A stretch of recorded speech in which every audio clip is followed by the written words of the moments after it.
Mari kita mengisi hari dan malam kita dengan memperbanyak istighfar, dengan bertaubat kepada Allah Subhanahu wa Ta'ala, sehingga Allah Subhanahu wa Ta'ala berjanji, "Faqultu astaghfiru rabbakum innahu kana ghaffara."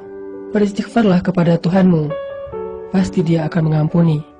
Gak mungkin Allah tidak mengampuni dosa hamba-hambanya, walaupun dosa kita memenuhi langit dan bumi. Gak mungkin orang yang datang kepada Allah pulang dalam keadaan kecewa. Maka wasari'u ila maghfiratin min rabbikum. Bersegeralah saudara-saudaraku, teman-temanku. Ayo kita segera datang kepada Allah. Segera bersimpuh di hadapan Allah. Segera meminta ampun kepada Allah. Dan hanya itu kunci kebahagiaan kita. Itu kunci datangnya rahmat Allah dalam kehidupan kita. Dan itu juga rahasia keajaiban dalam setiap kesulitan kita.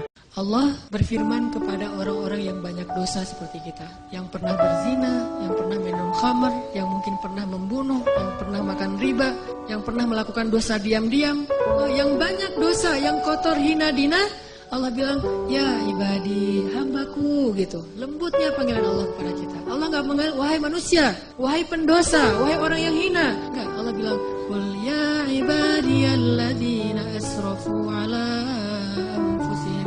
Bilang kepada hamba-hambaku yang banyak dosa. Tapi Allah gak bilang yang banyak dosa, yang melampaui batas terhadap dirinya. Lembut sekali bahasa Allah. Udah banyak dosa, Allah masih memanggil kita hamba. Bahkan ketika kita melakukan dosa, diam-diam di malam hari, tidak ada yang melihat kecuali Allah, kemudian cuma satu malaikat yang mencatat. Jangan catat dulu, mungkin besok dia akan bertaubat. Allah kalau kita buat dosa diam-diam, Allah tutupi aib kita, nggak mau ngasih tahu. Allah itu suka banget sama orang yang bertaubat lalu belajar, memperbaiki diri. Taubat dan taklim Allah nge-like banget tuh. Siapapun yang bertaubat, siapapun yang kemudian pengen belajar memperbaiki dirinya, semasa proses itu Allah suka banget sama dia. Setiap hari Allah nge-like dia dan ngasih tahu ke malaikat, ini hambaku, ini hambaku, ini hambaku, ini. Terus Allah ngebanggain dia. Allah walaupun ngelihat kita banyak berbuat dosa, tetapi Allah masih juga manggil kita hamba. Ya ibadi, wahai hamba-hambaku, kalau kalian datang kepadaku dengan membawa dosa yang memenuhi langit dan bumi, penuh dengan dosa kalian, gak ada lagi planet, gak ada lagi bintang, semuanya dosa kalian isinya. Lalu kita datang kepada Allah dan kita mengatakan, Rabbi, ini hambamu yang fakir ada di hadapanmu. Ya Allah, ini hambamu yang hina sekarang datang ke pintu rahmatmu.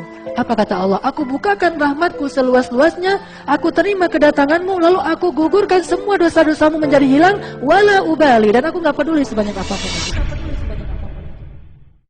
Allah yang maha tahu masa depan aja berhusnuzon. Allah tuh tahu kita gak akan minta ampun, mungkin tunggu Ramadan baru minta ampun. Allah tahu bahwa kita akan minta ampun pulang umroh. Allah tahu bahwa kita akan minta ampun taubatnya itu usia 40 tahun. Kenapa Allah seperti berhusnuzon? Oh bentar lagi dia istighfar. Allah tuh luar biasa ya. Allah tahu loh masa depan. Allah tahu ada hambanya yang lagi berbuat dosa, taubatnya mungkin 10 tahun lagi, taubatnya mungkin 20 tahun lagi, taubatnya mungkin akhir hayatnya, detik-detik mau sakaratul maut baru taubat. Kenapa Allah berhusnuzon sama dia? Tunggu, bentar lagi dia mau minta ampun. Malaikat nunggu. Allah belum juga tuh. Tunggu aja 2 hari. Allah udah 2 hari, 3 hari, setahun, 2 tahun, sampai akhir hayat. Pas dia bilang, ya Allah ampunkan dosa saya. Oh, lihat tuh malaikat tuh kan minta ampun kan? Allah gitu sama kita. Seolah-olah Allah itu nggak tahu apa-apa. Saking baiknya Allah kepada hamba. Makanya Allah katakan wa ya'fu an katsir. Sebetulnya Allah maafin banyak. Kita dosanya banyak, dibalasnya dikit. Pengen nggak begitu berdoa langsung Allah menunjukkan keajaiban? Kita pengen aja nggak berani ya, karena kita nggak percaya bisa. Kita mau mengatakan pengen, itu aja kita nggak berani karena menganggap itu nggak realistis. Masa sih bisa? Bisa kalau kita yakin kepada Allah. Kalau kita nggak yakin, kalau kita bilang nggak bisa, kalau kita ragu bahwa Allah bisa menunjukkan ajaib kepada kita dalam hitungan detik, terus kemana kalimat kun fayakun? Masalahnya kita nggak yakin untuk bilang pengen, begitu doa langsung Allah kabulkan. Itu aja kita ragu. Kenapa? Kita nggak percaya itu bisa terjadi dalam hitungan simsalabin abrakadabra. Kita nggak percaya itu bisa terjadi dalam satu kalimat kun. Makanya tidak ada kun dalam hidup kita. Gimana caranya?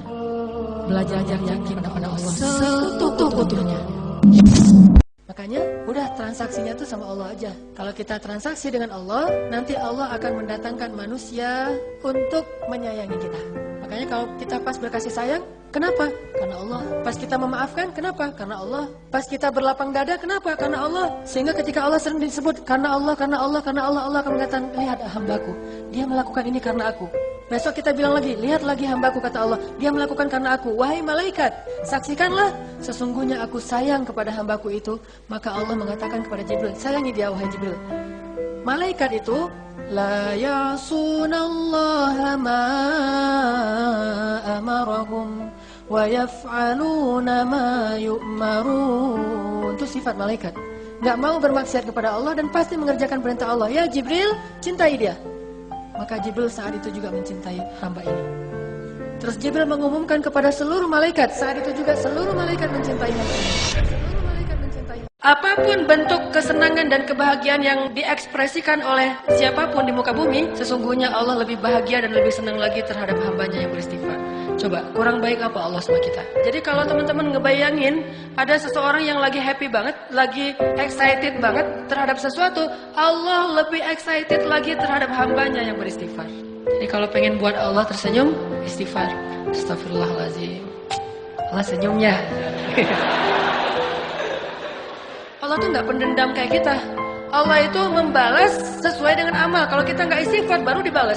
Tapi begitu kita istighfar, Allah lupain semua dosa kita. Seolah-olah kita nggak pernah ngecewain Allah sama sekali. Kita datang pada Allah, Rabbi, astaghfiruka wa atubu ilaik. Hambaku langsung dipeluk sama Allah. Dipeluk sama Allah seolah-olah. Kita nggak bisa lari dari Allah karena masalah itu Allah yang ngasih, disebabkan oleh kesalahan kita. Dan solusinya juga hanya ada di sisi Allah. Jadi mau lari kemana itu nggak akan nyelesain masalah. Satu-satunya tempat kita berlari dan bisa nyelesain masalah cuma lari ke Allah. Fafirru ilallah. Larilah kalian kepada Allah. Kalau kalian mau minta tolong, larinya ke siapa? Ke Allah. Mintalah tolong kepada Allah dengan sabar dan sholat. Cuma itu tempat kita lari. Kalau kita pengen lari dari kenyataan, larilah kepada pemilik solusi, yaitu Allah. Salah satu caranya selain sholat, hasbiyallah wa ni'mal wakil. Katakan itu dulu, kemudian berwudu, sholat. Nah itu benar-benar ngefek tuh, ngefek banget. Matematika untuk mengukur siapa lebih beruntung. Sehingga kita tidak perlu bertanya, kenapa? Why? Saya udah hijrah kok makin susah hidup saya? Dunia itu, akhirat enggak. Kalau kita mengukur amal kita hanya dengan dunia, kita bakal sering kecewa karena Allah tidak menilai dunia ini bahkan lebih ringan daripada 11 sayap nyamuk. Seandainya kata Nabi dunia ini di mata Allah ada harganya, pasti Allah gak mau ngasih dunia kepada orang yang tidak beriman. Gak mau. Berhubung dunia ini tidak ada nilainya, Allah kasihlah kepada orang yang tidak beriman. Sedangkan yang bernilai, Allah simpan untuk orang yang beriman dan sabar. Sehingga ketika kita hijrah, kita minta tolong kepada Allah urusan dunia, tetapi kita yakin kalau kita istiqomah, ikhlas, maka di akhirat wa ma indallahi khair. Kalau teman-teman lagi cemburu dengan dunia seseorang, ada rasa kayak kepengen apa yang orang punya, ada rasa iri, ada rasa cemburu, merasa orang lain lebih beruntung dari kita, bilang wa ma indallahi khair. Apa yang ada di sisi Allah lebih baik. Udah enggak jadi cemburu. Kalau mau ngelamar seorang cewek, sebelum kita datang ke calon mertua, lobi dulu ke langit pemilik hati mertua. Minta kepada Allah yang menggenggam hati. Begitu di depan pintu pagar, la haula wala quwata illa billah. La haula sampai 100 kali. Kenapa 100 kali? Sampai yakin banget ya Allah lah yang menentukan hati seseorang hamba. Bisa dibolak-balik. Bisa jadi awalnya si calon mertua ini udah punya calon sendiri buat anak yang perempuannya. Akhirnya orang tua calon mertua tadi yang udah punya rasa srek kepada yang lain tiba-tiba berubah pas ngelihat kita. Wah, ini nih calon menantu saya nih. Jadi Allah sendiri yang berjanji akan menunjukkan keajaiban, mengabulkan permintaan-permintaan yang baik dari hambanya, sehingga tidak perlu kita ragu Allah gak mungkin ngecewain kita. Ternyata dosa itu ngaruh dalam kehidupan kita. Setiap kali kita ngalamin hari yang buruk, kejadian yang buruk, musibah yang tidak baik, maka itu pasti wujud dari dosa-dosa yang kita lakukan. Soalnya tidak muncul masalah kecuali karena dosa. Kenapa? Karena Allah ingin mengampuni dosa hamba-hambanya dengan cara memberi musibah. Makanya Allah berfirman, wa ya'fu an katsir. Sebagian besar dosa kita itu nggak dibalas sama Allah. Allah biarin aja dulu supaya kita punya kesempatan bertobat. Seandainya dosa kita itu dibalas terus-menerus, tapi Allah membalasnya itu perlahan-lahan dikit supaya ngasih tahu kita doang biar kita ngeh gitu, insaf. Setelah sekian ratus kali kita salah ngelihat, nggak jaga mata, cuma sekali doang kelilipan. Padahal kalau Allah mau balas yang serius, nggak kayak gitu tuh. Begitu kita salah ngelihat, buta udah langsung. Tapi wa ya'fu an katsir. Allah maafin, udah biarin aja dulu. Lihat salah, biarin. Mungkin dia tadi silap, mungkin dia bentar lagi taubat, mungkin dia bentar lagi minta ampun.